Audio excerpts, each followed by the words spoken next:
Thank you, Chair. We're now live. Okay, thank you very much. Right, welcome to the virtual meeting of the Development Control Committee. It is 6 p.m. on Thursday, the 25th of June, 2020. My name is Councillor Lee Bentley, and I am the chair of this committee, and my fellow councillor, Councillor Linda Broadley, is the vice chair. In accordance with the regulations made under Section 78 of the Coronavirus Act 2020, this remote meeting is being live streamed and recorded. The audio-visual recording will be made available on the Council's website and YouTube channel shortly after the meeting. All meeting participants are reminded to speak slowly and clearly in the direction of the device's microphone at all times. A reminder that mobile phones and other electronic devices should be turned off or put on silent mode, and those participating in the meeting should refrain from taking telephone calls. For the purpose of recording of attendance, I can confirm that the following councillors are present and participating in this remote meeting. Myself, Lee Bentley, Bill Bolter, the Vice Chair Linda Broadley, Frank Broadley, Latif Dar, Pretty Joshi, Claire Kozłowski, Helen Lloydell, Richard Morris, and Ian Ridley. We also have the following officers in attendance: Samuel Ball, trainee solicitor, who is acting as the Democratic Services Officer; David Gill, the Head of Law and Democracy and Monitoring Officer; Richard Redford, the Development Control Manager; Adrian Falk, the Head of Built Environment; and Steve Tucker, the Democratic and Electoral Services Manager. And finally, we also have the following registered public speaker in attendance: Mr. Stanley Bandawa. For the purpose of the regulations, I can confirm that before this remote meeting went live, all participants confirmed that they can see and hear all of the other participants. Any councillor participating by remote link who declares a disclosable pecuniary interest in any item of the business on tonight's agenda will be required to leave the remote meeting for the duration of the item. Their departure will be confirmed by Democratic Services, who will then invite the relevant councillor to rejoin the meeting at the appropriate time. Should the hosting technology fail during this meeting, I will call an adjournment of up to 15 minutes to determine whether the connection can be re-established. If the connection cannot be re-established after 15 minutes, the meeting shall stand adjourned to a later date to be confirmed. In the event of connection failure for an individual councillor, the meeting will proceed, providing it remains quorate, i.e. the minimum number of councillors remain connected, which for this meeting is 4. Should the meeting no longer be quorate, it shall be adjourned, and any remaining items of business will stand deferred to a later date to be confirmed. Any councillor who has been absent from the debate on a particular item due to connection failure or any other reason will not be permitted to vote on that item, as they will not have heard all the facts. Councillors must indicate their wish to speak by using the raise hand function in Zoom. Democratic Services and I will work in tandem to invite each member to speak in the order that their hand was raised. Registered public speakers will have their microphone unmuted at the point where they are invited to speak only. They will have a maximum of 5 minutes to speak. Democratic Services will be responsible for timekeeping and will notify the speaker when they have 1 minute remaining. Before proceeding to the vote on any given application, I will ensure that all councillors and officers have no further comments to make by confirming with Democratic Services that no hands remain raised, and I will now clarify that motion is being voted upon. Democratic Services will call each councillor's name in alphabetical order by surname, and each councillor will confirm whether they are voting for, against, or abstaining on the item. Democratic Services will record each response, and once all councillors have voted, confirm the outcome of the vote. In respect of voting on all of the housekeeping items on the agenda, for example, the approval of minutes of the previous meeting, I will ask councillors to raise their hand on Zoom, and if all items are raised, those items will be agreed by general affirmation. Finally, may I politely remind all participants that they must not act in a disorderly or disruptive manner or otherwise interfere with the committee's proper conduct of its business. Thank you. We'll now move on. Apologies for absence. Thank you, Chair. We have apologies from Councillors Samia Haq, Geoffrey Kaufman and Amandeep Kaur. Any appointment of substitutes? Yes, one, Chair. Councillor Latif Dar substituting for Councillor Geoffrey Kaufman. Any declarations of interest?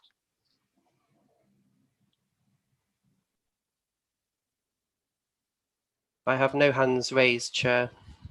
Thank you. Minutes of the previous meeting, may they be signed?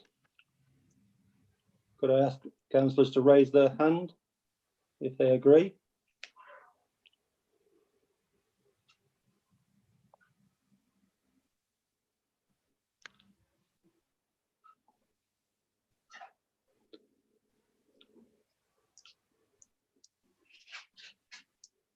Up to now, I have not got a hand raised from Councillor Kozłowski, Councillor Frank Broadley.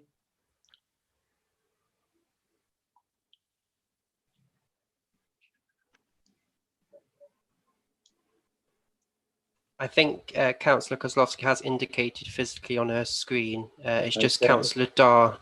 I believe he wasn't present at the previous meeting, therefore he wouldn't be eligible to vote anyway, Chair. So you can take that as general affirmation if you wish. I will. I'll take that. Thank you very much. Right, report of the Development Control Manager. Application number 20/0041/change of use, 5 to 7 Tollgate Close, Oadby, Leicestershire. We have one speaker. Thank you, Chair. I'm just going to invite Mr. Bandawa into the meeting as an active participant. Okay.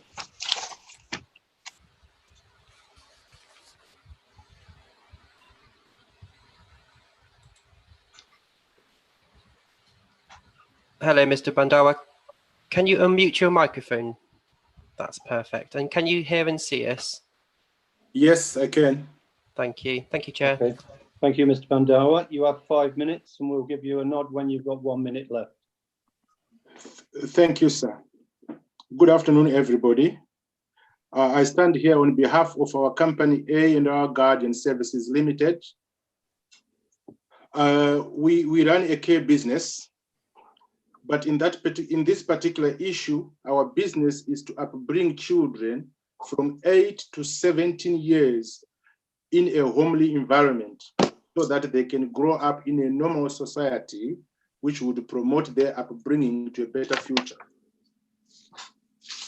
We have read a lot of comments from the neighbors and from blow homes, and our response is we found it so unfair and labeling these children as not fit to be brought up like any other normal family children. In whichever way, sir, we understand what neighbors and blow homes are saying, but what they are ignoring on their statements is that they are discriminatory and in breach of Equality Act 2010 by refusing these children to live a life like their own children.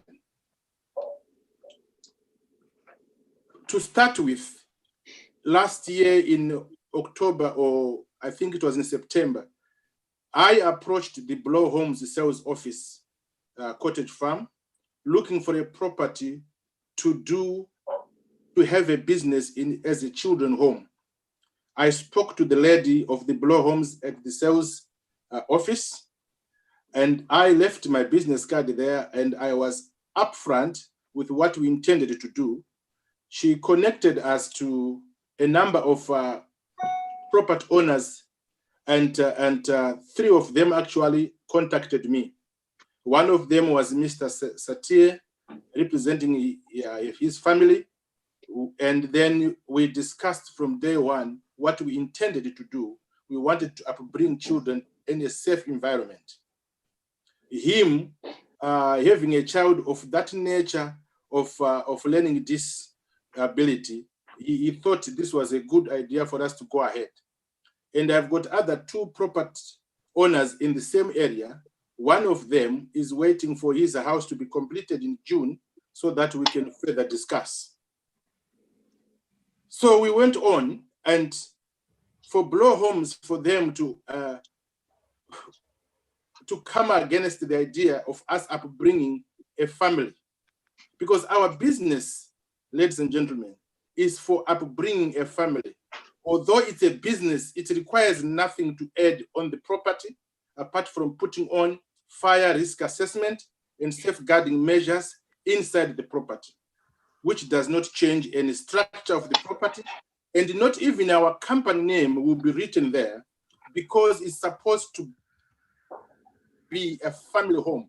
And we intend to have 2 children per property of 3 bedrooms, and keep the small rooms, the small bedrooms, as a manager's office, and the other small room as a handover and family office.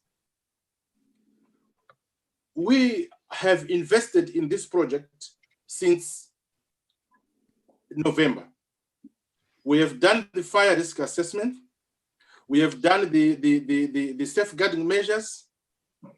The house is now, the properties are now kept safe, that if we were to upbring the children there, they will live a normal life in a normal community. That's our desire. So for it to be... 1 minute remaining, Chair. Yes, for it to be disowned and have such negativity and objection, I find it very unfair. I find it very discriminatory. I find it very breach of equality, because everybody have got children. I have children, and we need to upbring our children in a safer environment. And this is what we are trying to develop in this society. Thank you very much. That's my presentation. Thank you, Mr. Bandawa. Chair, Mr. I Rob- have Councillor Lloydell with her hand raised. She may want to ask a point of clarification. Councillor Lloydell. Yes, thank you, Chair. For clarification, could I just ask Mr. Bandari 2 questions? Mr. Bandawa, at the point of purchase, did you clearly state that this was the purpose of buying the 2 properties? That's my first question. I think you said you did, but I couldn't quite catch that bit. And secondly, at that point, did Bloor Homes point out their conditions to you? Thank you. Could you answer those 2 questions? Mr. Bandawa. Yes, I can. Yes, I can. From day one, we pointed out that we were looking for a property to have a children home. And may I correct, we did not buy the property. We are renting the property to a landlord. And we did the same statement to the landlord. And after that, the landlord was even told by the sales rep of the Bloor Homes, because I explained to the sales rep of Bloor Homes by the name. I don't know whether it's fair for me to mention the name, but anyway, through you, Chair, I don't know whether it's fair for me to mention the name. No, just answer the question where you actually pointed out from Bloor. Yeah, so yes, we informed them from day one, and they were aware. Even before we signed our own lease with the landlord, they were very aware of our intentions and what we needed to do. Thank you. Councillor Lloydell, anything else? Yeah, yes, thank you, Chair. He's cleared that up. I couldn't quite understand at the beginning of the speech. Thank you. Okay, thank you. Chair, there's Councillor Bolter with his hand raised also. Councillor Bolter. Thank you, Chair. Yes, can I ask the Speaker, in the report we've got, it says one of the small rooms will be used as an office. And I think the Speaker said there's 2 small rooms will be used, one for an office, one for a social worker or something. Can we just clarify that point, please? Mr. Bandawa. Thank you, Chair. The 2 properties we have, they are 3-bedroomed properties, but they are semi-detached, they are together. So the other smaller room in another property, we are going to use it as our manager's office. The other smaller room in another property, we are going to use it for handover when our carers come in, and also when a family member comes and want to speak to their children, we'll give them their privacy to have their discussions there. Thank you. Thank That you. answer your questions, Councillor Bolter? Yeah, thank you. Thank you, Chair. Mr. Bandawa, I'm now going to place you back into the attendees section of the meeting, from where you can continue to view proceedings. Okay. Thank you, sir. Thank you. Okay. Mr. Just bear with me Redford? 2 moments, Chair.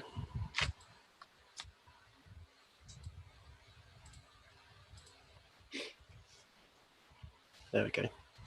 Sorry, Chair. Thank you. Okay, Mr. Redford, would you like to present your report?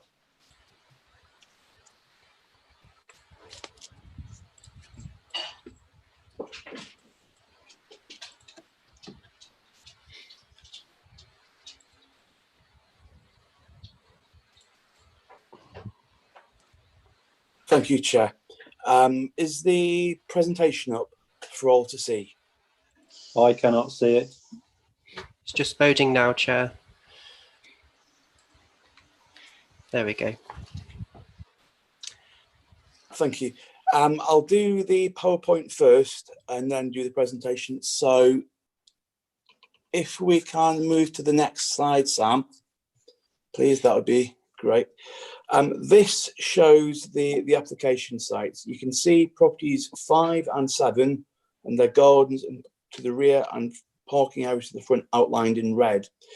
Obviously, from there, you can see the 2 properties, numbers 1 and 3 to the left-hand side, as well as 9 and 11 to the right.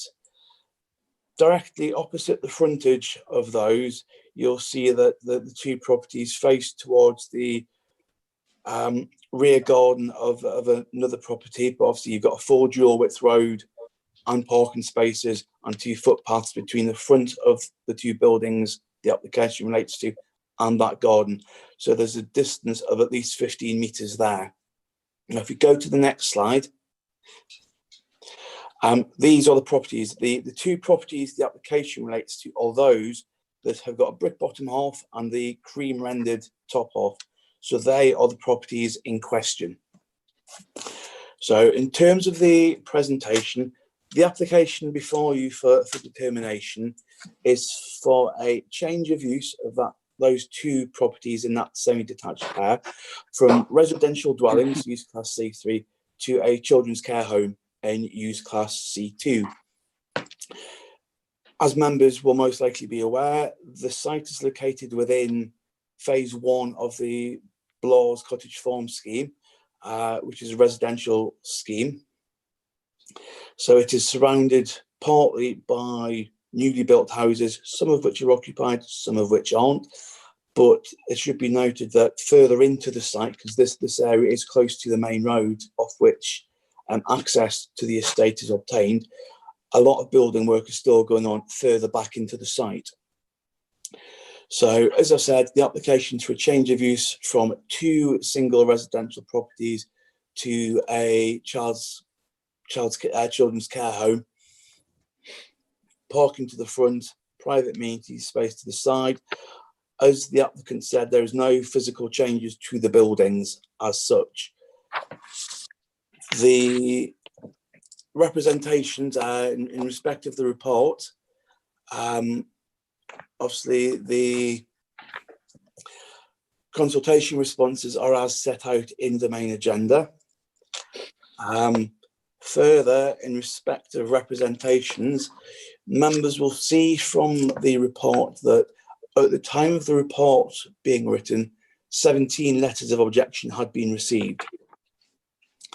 As part of the process, we notified 13 dwellings originally and put up a site notice. So in terms of the national publicity requirements, as well as our own, we have exceeded those requirements. The 17 objections as set out in the main report, we have also had a further letter of objection today from Gately Legal on behalf of Blaw Development, which members have all been sent a copy of today.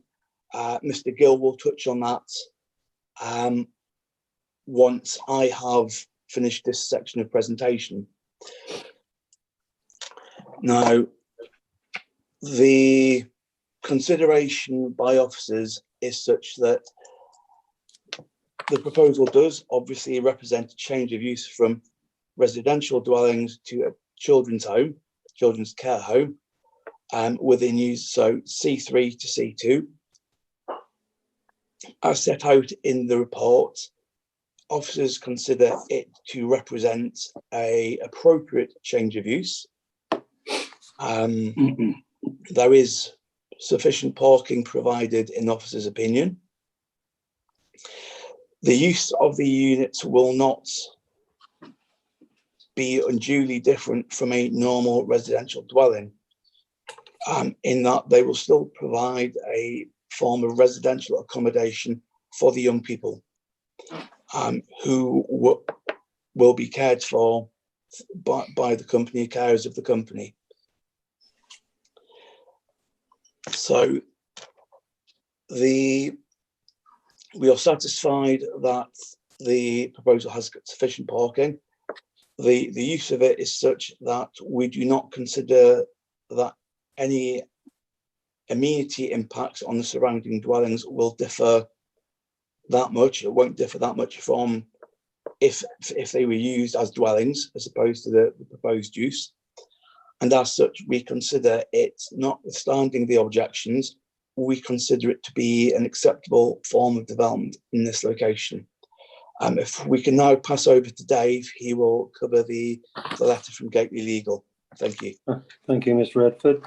Mr. Gill. Thank you, Chair.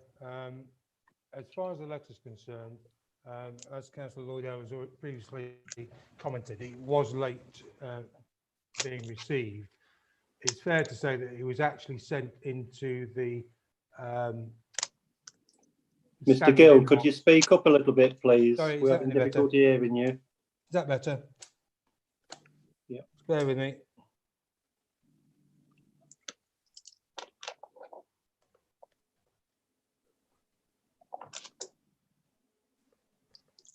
Can you hear me now, Chair? Yes. Thank you. Sorry about that. It's a problem with the mic. As I was saying, the letter was received yesterday into the general inbox, and it wasn't located until this morning. The letter is from Gately's, as has been advised by Mr. Redford, and it is an objection to the proposal. And it's in a number of parts. It's on the screen before you.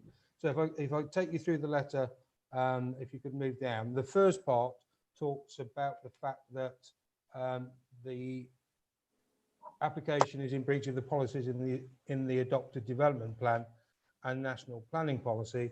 And then it further makes comment about the unlawfulness of the proposed planning conditions. It is correct that this application is unusual in the sense that the site is in the process of being developed, and Gately's make reference to the fact that there's no requirement for any C2 community facility in that area, or when the original planning permission was in fact approved.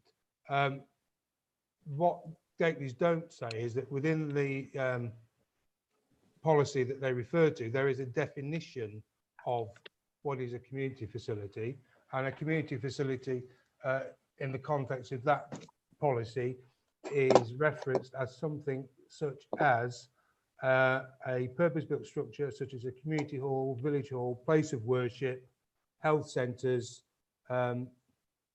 schools and cultural facilities. And quite clearly, this is not one of those matters.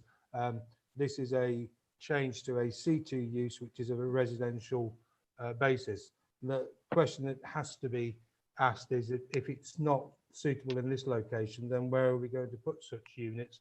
Are we going to put them on a industrial estate, for instance? Chair, I have a message from Councillor Helen Lloydell that she's still struggling to hear Mr. Gill. Okay. Let me try. Is that any better? Just a little bit dim. It's dull, the sound level. Oh, can you hear me? We can just hear you, yes, but it needs to be a little bit louder if possible.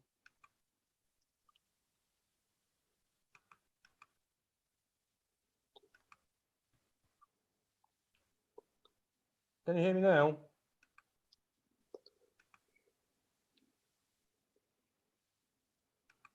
We can hear you, but I say it's a little bit quiet. Can you hear If me? you could, yes.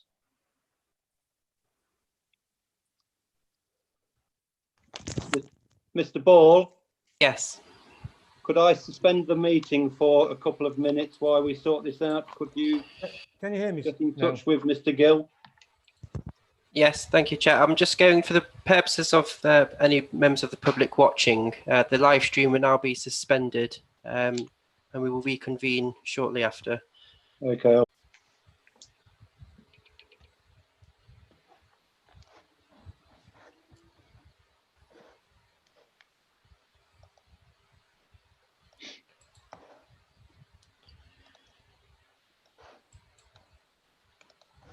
Okay, Chair, we're now, the live stream is now resumed. Thank you very much. We will now reconvene the meeting. Mr. Gill, could you start your presentation again, please? Certainly, Chair. Firstly, my apologies that you couldn't hear me. So, as I was saying, that we received this letter of objection from Gately's on behalf of Blaws. It was sent in yesterday. It was sent into a standard inbox and wasn't identified until about 10:30 this morning, hence the reason that it's been late being published. If you go through the letter, there are two main objections. Firstly, that the application is in contravention of the policies in the adopted development plan and is also contrary to national planning policy. And then it goes on to deal with the unlawfulness of the proposed planning conditions. The objector states that there is no requirement for any C2 community facility of the type for which the planning permission is being sought when the cottage farm development was approved, and they rely on policy 7 in some detail in respect of community facilities and where they should be located. Policy 7 actually contains a definition of what is a community facility or as a community asset, and in that policy it defines such community facilities as purpose-built structures such as community halls, village halls, places of worship, health centres, schools and cultural facilities such as museums and libraries. This application is quite clearly not one of those things. It is a specific residential use in a residential area, and the objections from the developer on that point are about the planning merits of this site. The case officer has measured the application against the planning policy and has taken the view that this is a suitable site. If it wasn't a suitable site, for instance, we'd have to consider placing such residential use in places such as industrial estates, which quite clearly is not the appropriate location for such a facility that's being proposed. Further on, the objection relates to the planning conditions, and there are a number of planning conditions which the objector takes exception to.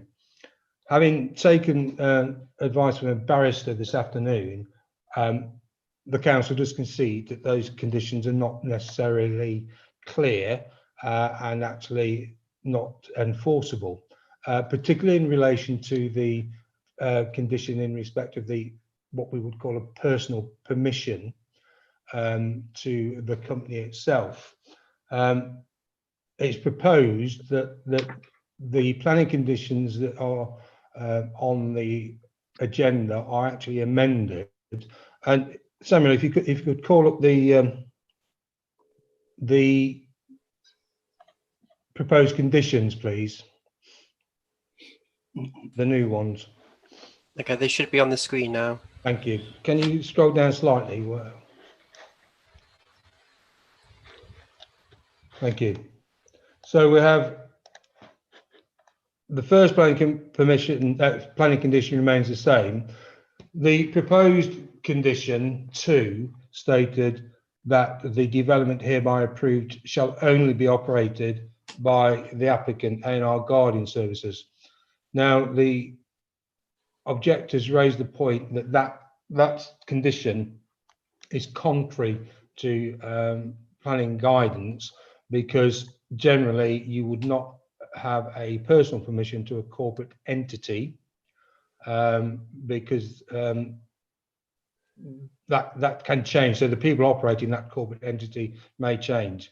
So what we're looking at in condition 3 that's on the screen in front of you is a condition that the development is operated by a personal body who is regulated to provide residential childcare by the regulatory body for the provision of children's residential facilities. Now that's currently Ofsted, but obviously in the future there may be some successor.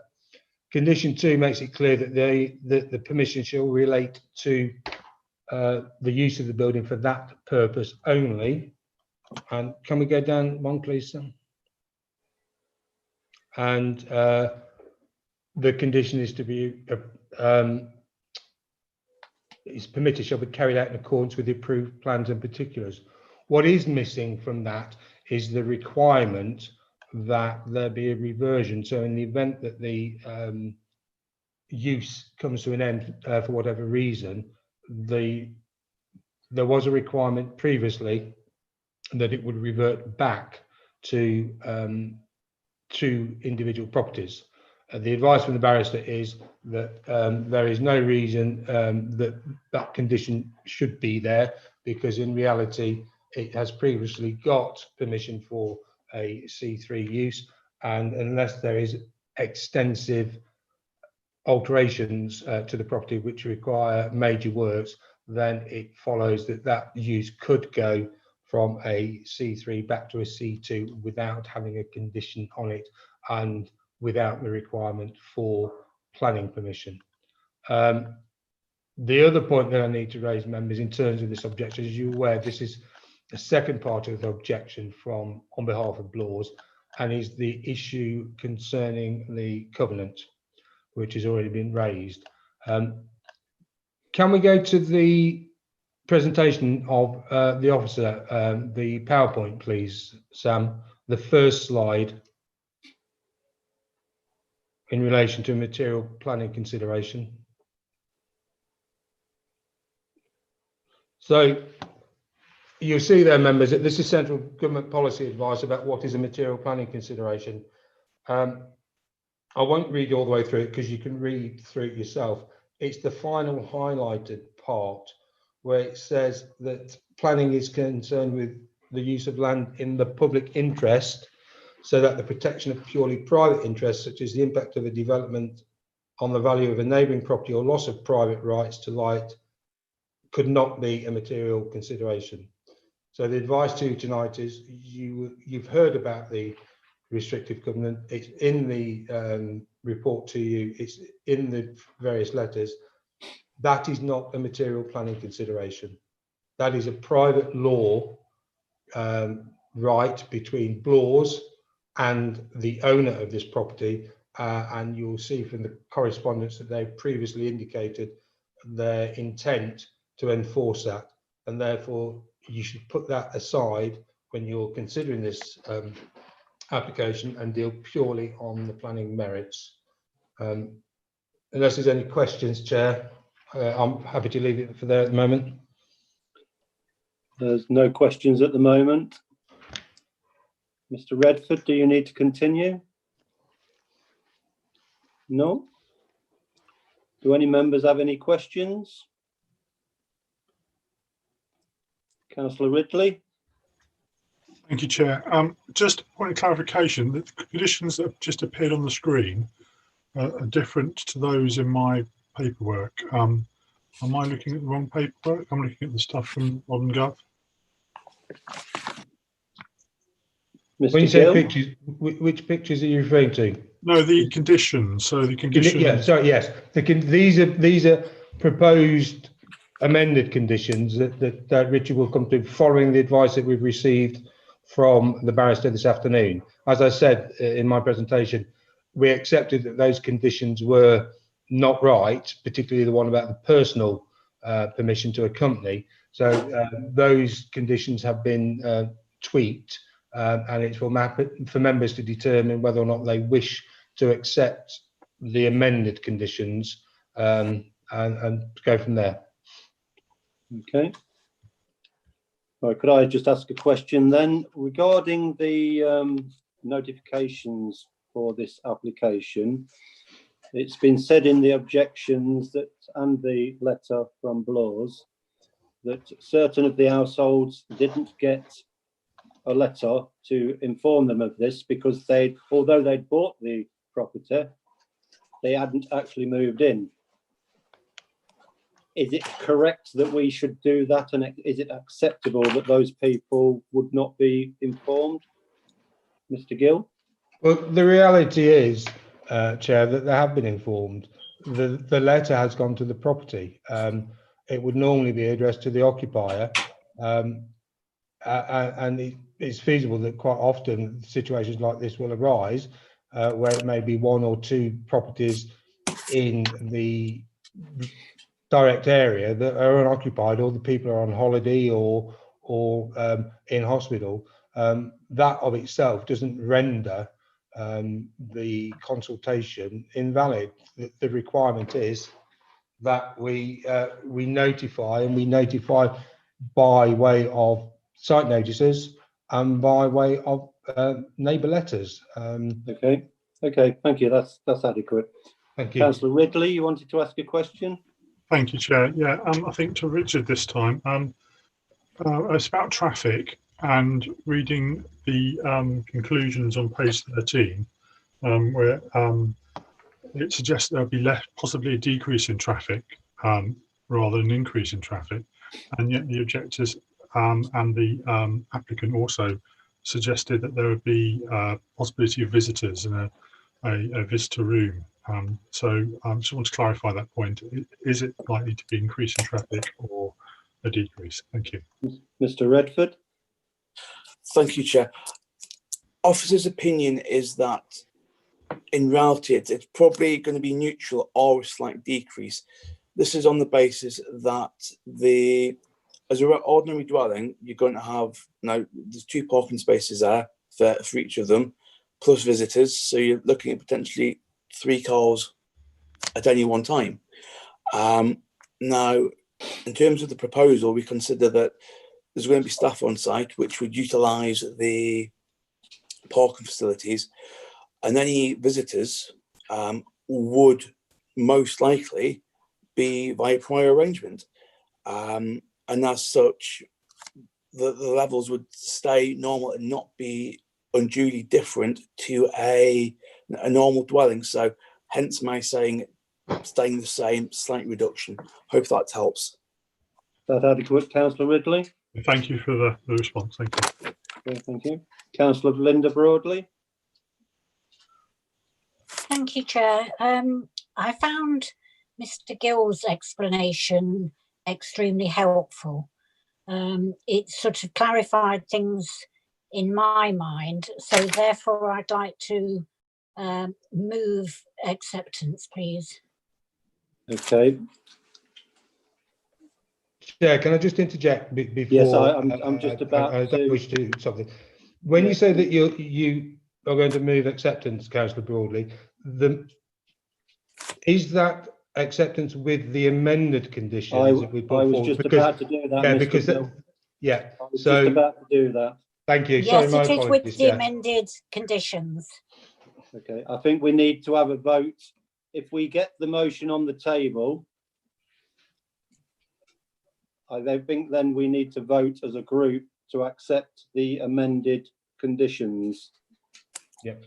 That adequate, Mr. Gill? Yeah, that's fine. Yeah, like I say, I didn't want those conditions to be forgotten. So No, quite rightly, I've got them written down. Yeah, so it's been moved. If it's seconded, you can then somebody then move the amendment for the conditions, and then that's when you have your vote. Okay. Councillor Dar?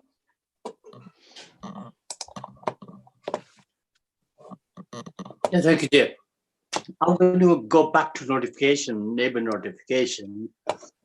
As you know, toll gate, there's only about 5 or 6 houses there. And the main road, Marcus something way, is what's been, their house has been sold more there. I don't think the people objected who haven't received the letters are there from there. they're not far, different road. But like I said, this is a small road, and there's more people on the main road side. Were they notified, please? Mr. Redford? Thank you, Chair. In terms of the notification, we notified properties on Tollgate Close, which is the road itself, and Jamie Marcus Way, which are the streets that are relevant. Because if you look at if we can get the map up from the presentation, obviously Tollgate Close is the main one, and the street to the back, so plots 1991, as you look at the site location plan in the presentation, is Jamie Marcus Way.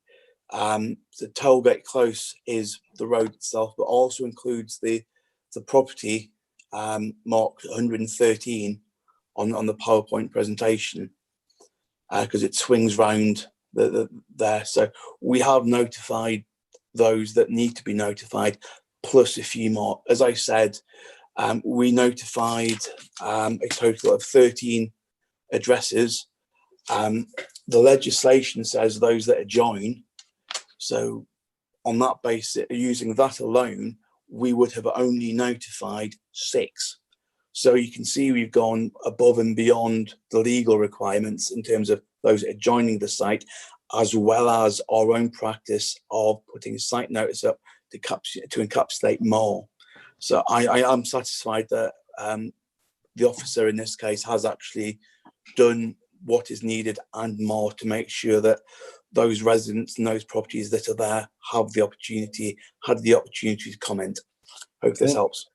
Thank you. Councillor Daw, are you happy with that? Yes, thanks. Thank you, yeah. Thank you. Councillor Joshi?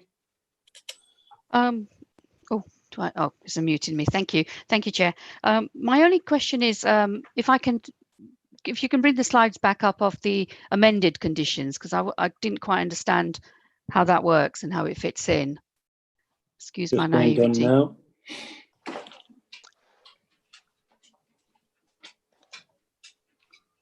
Just bear with me, Chair. I'm just calling up the report. So on the report, there are actually 5 conditions.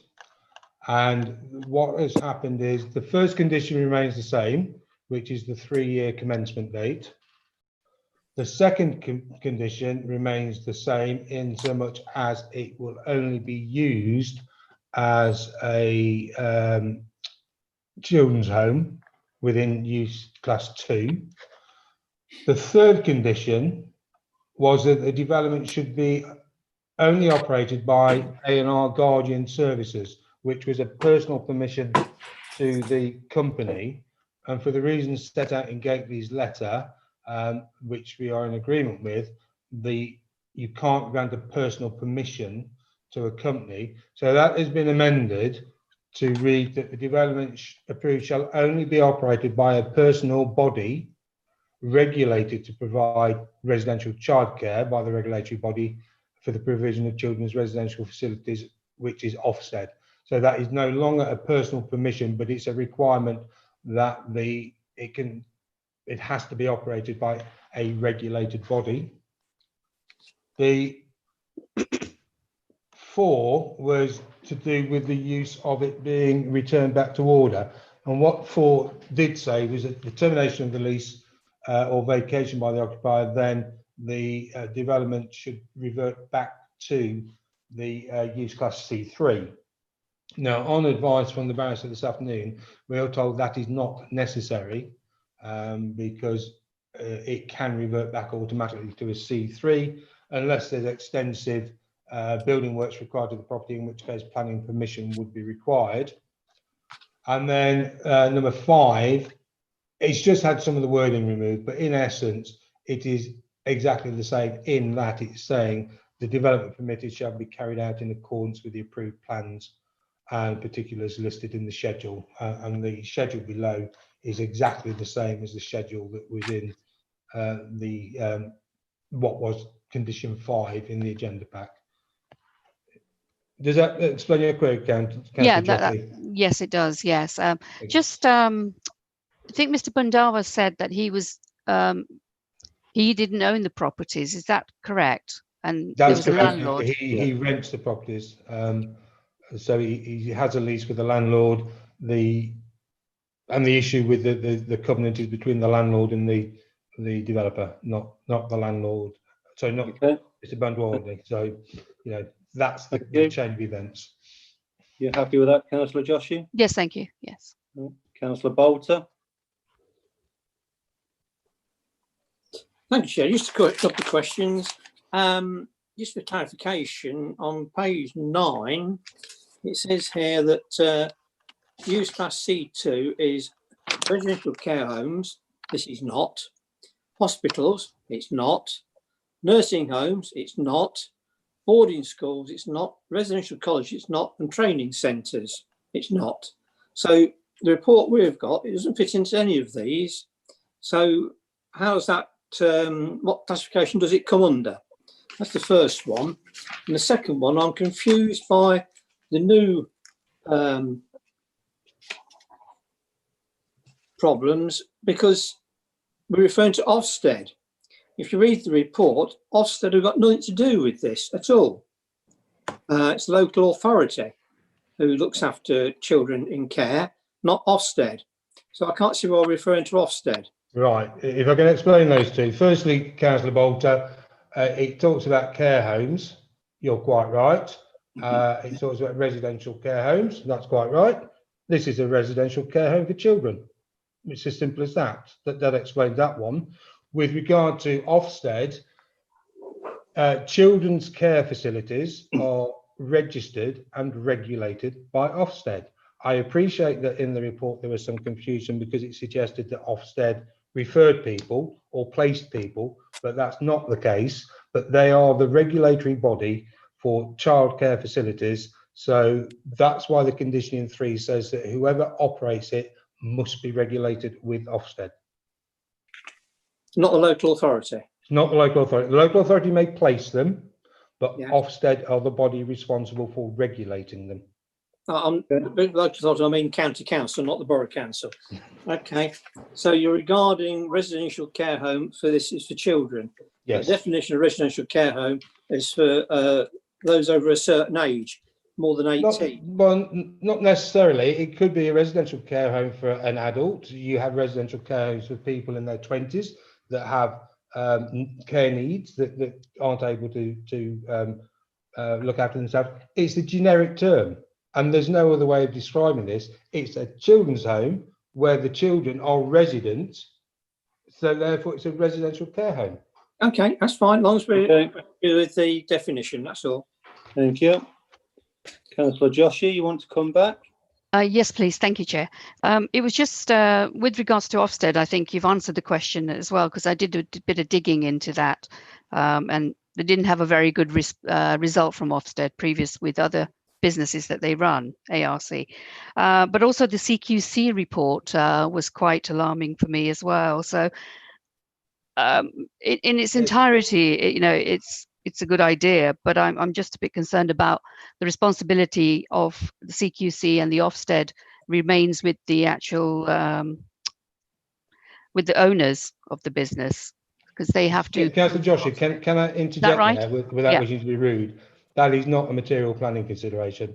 Okay. The conduct of the company or whatever is irrelevant. What we're looking at is the planning principles and whether or not in planning terms this application is suitable for that area. Okay. Thank you. Councillor Daw, you wanted to come back?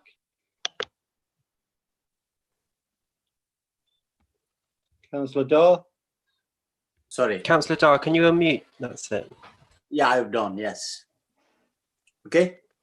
I'm talking about policy itself now, residential care. I have certain sympathy, a lot of sympathy with the residents actually, who took the houses as family homes. Children, nothing against it, but their understanding was there's no business to be conducted in the area. whether that's part of planning condition or not. One question I'll ask to also officers, there was a similar kind of a application not far from where I live, Windrush Drive. Lots of objections there. The MP was involved, and it was turned down. Was there any? I think you're talking about a completely different application, and we have to take each application on its own merits. So we really need the conversation to stay on this particular application and not bring a previous one in.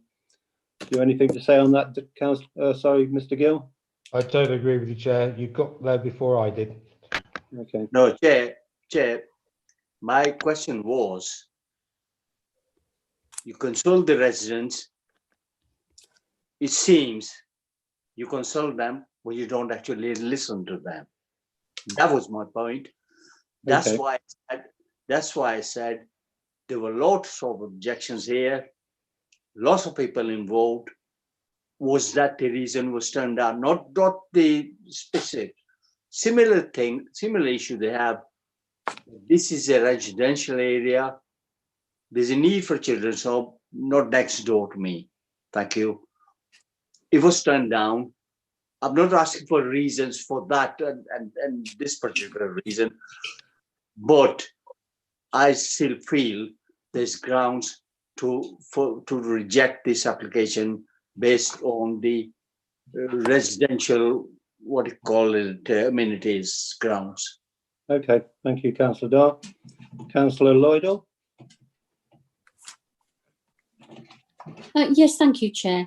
I'm a little bit concerned that we're actually moving into the realms which is not planning, and I object strongly to anybody digging into the backgrounds of businesses and bringing it into planning. It's not a planning consideration.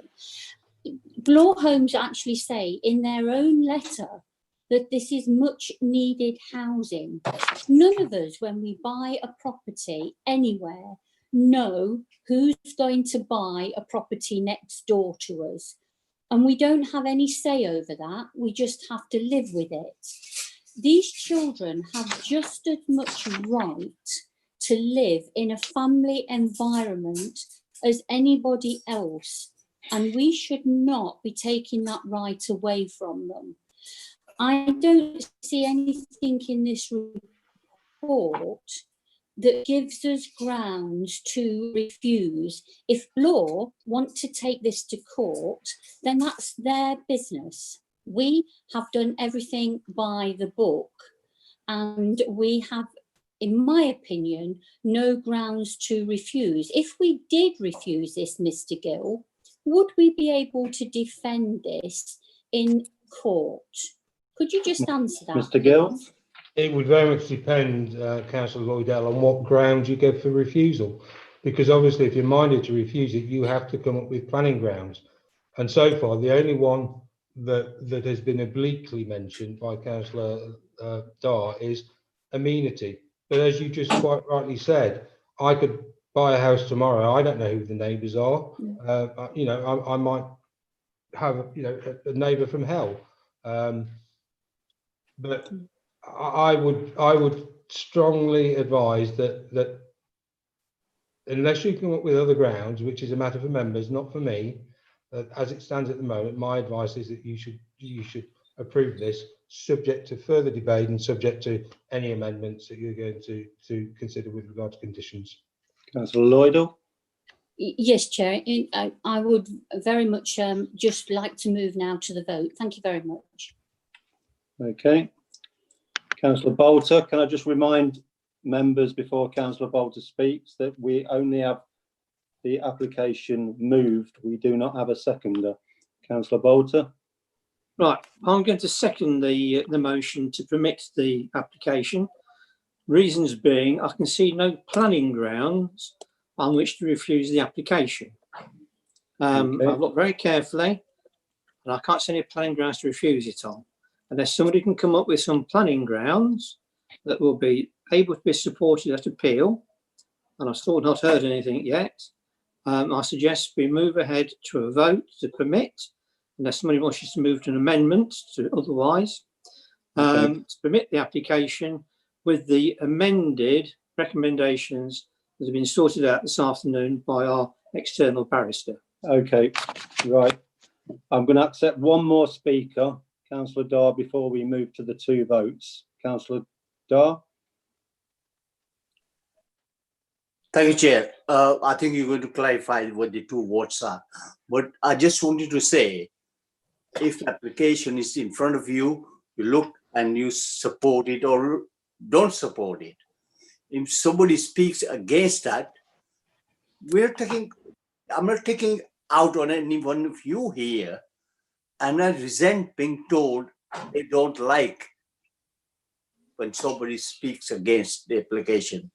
Okay, say that, but I'm see in the end, I will say that, Chair.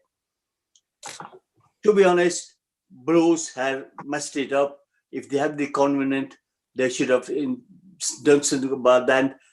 That would have sorted things out. But yes, I'm going to vote against it anyway. Thank you. Okay, thank you, Councillor Dar. Right, I shall move to the first vote, which is for the amendments to the conditions. I will move that we accept the amendments. Do we have a seconder? Councillor Bolter. Right. Can we move to the vote, Mr. Ball? Thank you, Chair. I have now muted all members for the purposes of the vote. I'll call out your names by alphabetical order. Councillor Bolter, Councillor Bentley. For. Councillor Bolter. Councillor Bolter's still muted. For. Thank you. Councillor Linda Broadley. For. Councillor Frank Broadley. For. Councillor Dar. He's muted, Sam. Can we unmute Councillor Dar and Councillor Kozlowski? Abstain, please. Thank you. Thank you. Councillor Joshi. Abstain. Councillor Kozlowski.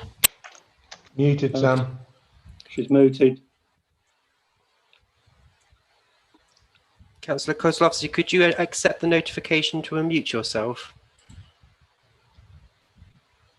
For. Okay. For. Thank you.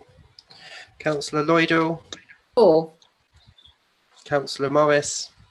For. Councillor Ridley. For. Thank you. Just give me 2 moments, Chair.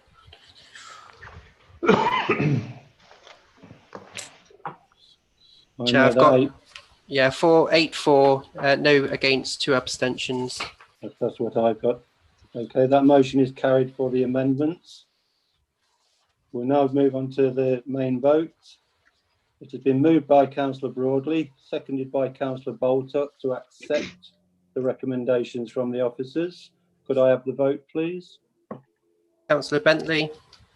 For. Councillor Bolter. For. Councillor Linda Broadley. For. Councillor Frank Broadley. For. Councillor Dar. Against. Councillor Joshi. Against. Councillor Kozlowski. For. Councillor Lloydell. For. Councillor Morris. For. Councillor Ridley. For. Okay, I'm just going to mute everyone again. If you give me 2 seconds, Chair.